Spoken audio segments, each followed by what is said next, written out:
It was the 1920s. Some call it the Roaring Twenties. It was the jazz age, Art Deco had peaked, and for women, knee-high skirts and dresses became socially acceptable. And if you were walking through town, you found a green door, there's a good chance there was a speakeasy behind that door. And Scottish scientist Alexander Fleming discovered penicillin, by accident incidentally. And it was a great time for trends, especially certain brands that we know and love today. Brands like Wonder Bread, Baby Ruth, Kool-Aid, Welch's Grape Jelly, Reese's Peanut Butter Cups, one of my favorites, Wheaties, and Hostess Cakes. One notable year was 1928. In this year, a Missouri baker invented sliced bread, and a short called Steamboat Willie introduced the world to Mickey Mouse. During this time, there was also unprecedented industrial growth. This was seen as there was a large-scale adoption of automobiles, telephones, motion pictures, radio, and household electricity. All of these were made by a very sustained economic prosperity, and it was visible in a lot of major cities: Paris, New York, Berlin, London, and also Chicago. A booming economy and a culture oppressed by the inability to have a few. This gave way to massive organized crime, especially in the city of Chicago.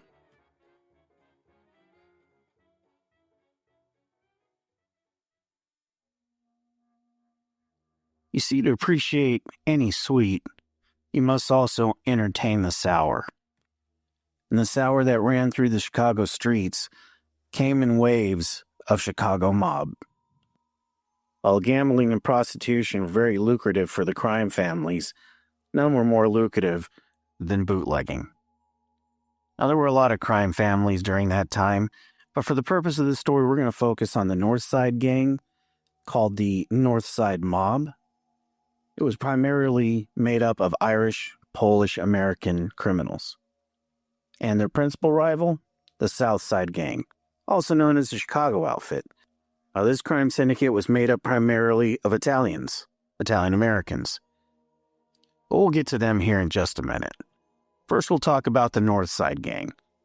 Now, they originated, as many of the gangs did at that time, from Market Street Gang.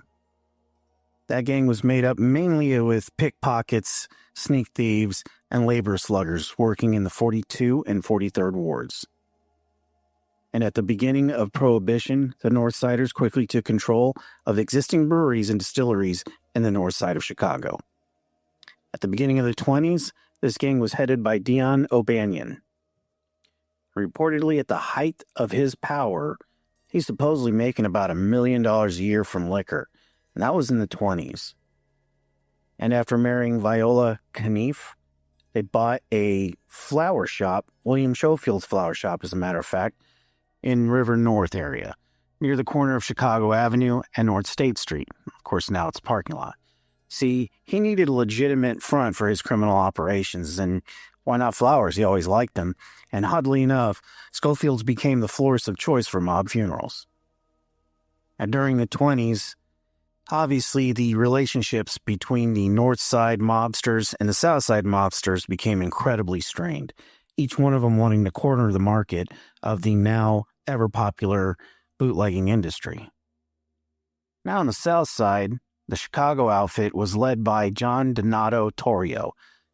Now the outfit, they had criminal activities ranging anywhere from loan sharking, illegal gambling, prostitution, extortion, and everybody's favorite, political corruption, and of course, murder. Now, the one thing the Southsiders did that the Northsiders did not engage in was prostitution. That was something that the Northside Gang refused to be involved in. Now, organized crime in Chicago was never completely monopolized, but the outfit, honestly, has always been known as the most powerful, violent, and largest criminal organization in Chicago, and quite frankly, in the entire Midwest region. And in 1920, along with his right-hand man that we all know by Al Capone, they decided to try to create a truce between all the rival crime groups, which basically led to have an agreement of Northsiders, they get to sell on the north side, Southsiders, Well, of course, they sell on the south side. And that pretty much was the end of it. That kept, in their minds at least, from being gang wars and things getting quite out of hand. And unfortunately, it didn't work out so well. In 4 short years, it all sort of fell apart. You see, in the north, a gang found out that the Jenna brothers, who were close to the Torrio gang, I should say, were selling booze on the north side. Obviously, that's an infringement on the agreement they had all agreed on.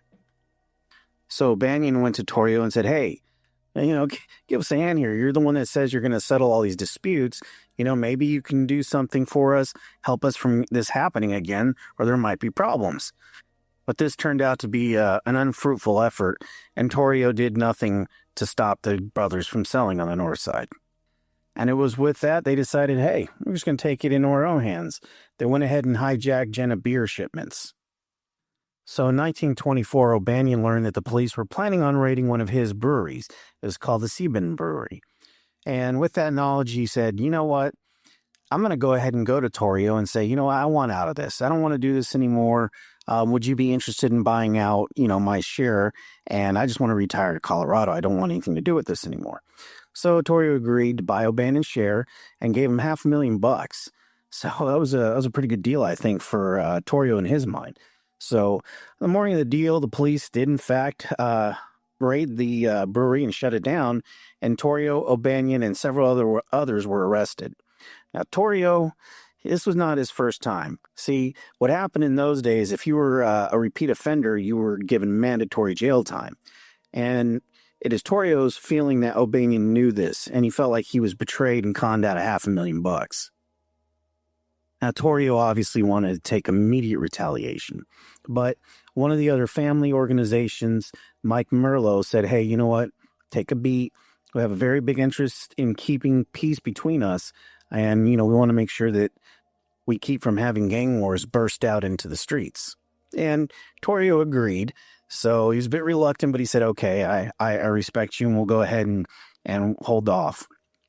However, in the winter of 1924, Mike Merlo died of cancer. So remember how I'd mentioned in the beginning that the O'Banion shop, Schofield Flowers, had kind of become the organized crime flower shop and did all the funerals? Well, they were charged with doing Mike Merlo's funeral. So Torrio hatched a plan to basically assassinate his rival, and a few of his henchmen did exactly that. They walked into the back of the Schofield Flower Shop and shot O'Banion in the head. This placed Jaime Weiss as head of the North Gang, and he was backed by Vincent Drucci and, more importantly, Bugs Moran. Now, if war is what they were looking for, it was where they absolutely got. In January 1925, Al Capone was ambushed, leaving him shaken, but he was fairly unhurt. And just a mere 12 days later, Torrio and his wife Anna were ambushed outside their home by Weiss, Drucci, and Marone. Now, Torrio was shot several times and nearly killed. And after recovering, he decided, well, that's it for me. I'm going to resign. I'm going to hand this thing over to Al Capone. And with that, Al Capone's reign was officially started. Now, Al Capone was having none of that noise. Once he took over, he decided, well, okay, enough is enough. I'm going to go ahead and get this thing done. So he got a contract for Weiss, Drucci, and Moran. So he actually assaulted Drucci and Moran with their entourage and I guess basically just unloaded on them on a gun battle. Now, amazingly enough, they both survived. And yes, as you would imagine, Weiss retaliated on September of 1926 against Capone and just, I think, unloaded somewhere around 1,000 rounds. And of course, police at the time believe Weiss, Drucci, and Moran and the Gunsburn brothers were the men who fired the weapons. And as you can probably guess, Capone was able to escape unharmed. Now, a longtime associate of Weiss's, Joe Satiste, was on trial for murder. And October 11th of 1926, there was some jury selection going on. And at that time, Weiss and 4 of his bodyguards were spotted there. Once the selection was done, they went ahead and headed back to Schofield Flowers. And as they parked their vehicles and rounded a corner, they were met by guns blazing. And unfortunately, that saw the end of Weiss and Murray. And it was at this time Bugs Moran became the leader of the North Side Gang. Now you have Bugs Moran leading the North, and you have Al Capone leading the South. Now, I went on and gave you a lot of the backstory because some of you may not know some of the particulars, but I thought it was important so you understood the levity of what happened during the St. Valentine's Day Massacre. Because these two crime syndicate families fought for 4 years, brutal, bloody war on the streets of Chicago. Now, it's with that knowledge, I'm going to bring this full circle to February 14th, 1929, the St. Valentine's Day Massacre. Now, as legend has it, Al Capone had a connection to the Detroit mob family, we'll just say for lack of better words, and that connection was Fred Killer Burke. So he had somewhat of a connection with people in Detroit. Now, it's long since been argued that Bugs Moran received a tip from somebody in the Detroit area, the Detroit Mafia, that there would be a shipment of Canadian whiskey that he could get a really good deal on, and they were going to go ahead and deliver that to him in Chicago. And this shipment would have been delivered to 2122 North Clark Street. Now, that address, 2122 North Clark Street at the time, was controlled by Moran, and it was operating as SMC Cartage Garage. And this location was in the absolutely beautiful Lincoln Park area of Chicago. And to give you just sort of a quick history on this, I have family from South Chicago. And even to this day, and whether it's good, bad, or indifferent, oftentimes the North Siders are thought of having a large amount of affluence, whereas the South Siders are typically seen as being more impoverished. That's not necessarily true anymore, but it is at least one of the views of those particular areas. Now, on the morning of February 14th, 1929, Moran ordered 7 of his associates to be at that location to receive this shipment. Moran told his associates that he would meet them there on that morning. Now, see, Moran thought this would be a good way to give a hard blow to Capone's, I guess for lack of better words, Capone's incoming whiskey distribution that was coming through the Detroit River. And he figured hijacking some of that would put a pretty big dent in his economy. The Moran associates were John May, Albert Weinshank, Reinhard Schwimmer, Adam Hayer, Albert Koshelik, Frank and Peter Gussenberg. Now, the Gussenbergs, they were Moran's muscle. They were enforcers. Albert Koshelik, well, he was more known as James Clark, and he was Moran's second in command. Adam Hayer, he was just a bookkeeper. He was a business manager of the Moran gang. And now Albert Weinshank, he managed several cleaning and dyeing operations for Moran, but his resemblance to Moran is allegedly what set the massacre in motion. See, Moran had a certain type of clothing that he wore, and apparently Weinshank did as well. And the clothes that he was wearing and kind of how he looked basically let everybody know that, hey, this thing was on.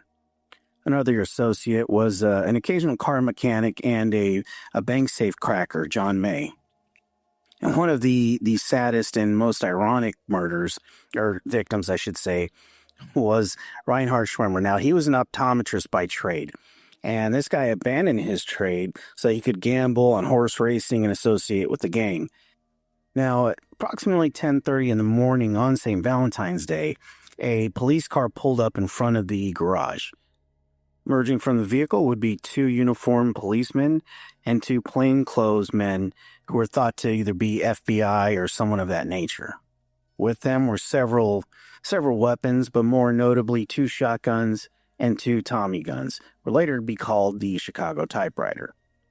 Now, these 4 men entered the shop, and since technically no one was able to live to tell the story, reportedly these 4 men went in, and the 7 men, thinking that this was just a simple raid, obviously they went ahead and went along with what they were saying, so they were disarmed. So obviously they had no weapons, and with them was a dog, and I think the dog was tied up to a truck. The 4 men then instructed the 7 men to put their hands on the adjacent brick wall, and they were going to get, quote-unquote, brought in for processing. Unfortunately, that did not happen. The 7 men were gunned down by the 4 perpetrators. I believe somewhere around 70 rounds were fired out of those machine guns, and they just absolutely obliterated them. Now, you would think that this being in an affluent area and there's a lot of people around to hear it, that there would have been people that actually heard it and reported it. But you got to think, these people saw policemen go into a building, then heard subsequent, gunfire. So I guess they just figured, well, this is just a police bus, and this is something normal. And then just very shortly after the gunshots stopped, I should say, the 4 men came out. Only this time, the 2 policemen, quote unquote, were leading the 2 plainclothes men by gunpoint, and the plainclothes men were in handcuffs. So they would have probably thought, okay, well, they arrested the people that were shooting, and let's get on with our lives. However, a few hours later, one of the neighbors, she heard this dog barking. She was really concerned that nobody was consoling this dog. So her and another neighbor decided, well, let's go take a look. So as they came around and went into the building, they saw the absolute carnage and reported that. Now, Al Capone was never charged for this, but it's long since believed that was an attempt to eliminate Bugs Moran. And one of the more interesting facts is that Bugs Moran in the vehicle pulled up along the building, in the back of the building, I should say, and locked eyes with one of the 7 men who were being held at gunpoint. And I guess they nodded, and Bugs said, well, I guess I better get out of here. I don't want to get caught up in this and get arrested. And he went ahead and left and went to a very close coffee shop and awaited for further news. Now, amazingly, there was one survivor, Frank Gusenberg. And now Frank has sustained 14 bullet wounds. So, and he had laid there for 3-4 hours. So it was amazing he was still alive. And he was taken to the hospital, and the doctors were able to stabilize him for a little while. But the police, they really just kind of kept hitting him, going, who did this? How did this happen? And reportedly, he said, no one shot me. And he did not give up anyone. So, and he ended up dying very shortly thereafter. Now, as of recording, this was 94 years ago that this happened. Now, in that time, we have had no one arrested for this crime. It has gone completely unpunished. Now, it's long since believed it was ordered by Capone, but he was never prosecuted for it, and all these murders have gone without anybody standing trial for them. So now the fallout. Is my understanding that when something tragic like this happens, I believe that there's always some kind of attachment of souls who have lost a life so abruptly. And I also feel that if these souls go on into the ethereal plane without their killers being brought to justice, I would think that would cause some sort of issue as well. Now, some of the paranormal aftermath of this incident. So, the garage at 2122 North Clark Street was demolished in 1967. And that was done by the city because they really wanted to get away from some of these well-known crime areas throughout the entire city. Just kind of wanted to clean up and give a facelift to the city. And that's understandable. But at any rate, they tore down this building. Now, while they were tearing down that building, the bricks from the north wall where all the victims were shot was basically taken down brick by brick, and they were numbered so they could be put together in sequence. Obviously they knew at that time there was some sort of historical significance behind this wall and these bricks, and they didn't want to completely destroy them. And as of this recording, the city has stated there will never be a building built on the land where that garage once stood. So it sort of serves as I guess some sort of remembrance, but not. Obviously, the city does not want to remember or tie to a mob hit like that, but it does have some relevance in our history. So, with that being said, the building adjacent to the wall where the victims were shot is now an apartment complex. And the people that live in that apartment complex have complained about paranormal issues for many, many years. Things of disembodied moans to things being thrown off of shelves, to hearing dogs bark. And it is known that when you walk your dog in that area, it has a reaction to that hallowed ground. Now, of course, some people say they're channeling the dog that was there, but I mean, dogs have a sense, and I think that they sense that something evil happened here. I would have to imagine that if I was taken from this earth so violently, I want some answers. So I could see where there would be some borderline paranormal issues. But and another interesting fact, the bricks, as I talked about, they were purchased by Canadian businessmen, and for many years, they were displayed at his bar. And the bar, this is the part that I think makes this story absolutely awful. But he put it in the men's room of the bar and reportedly had a plexiglass film over it, or plexiglass in a sense over the bullet holes. And men could, quote unquote, shoot the holes while they were relieving themselves.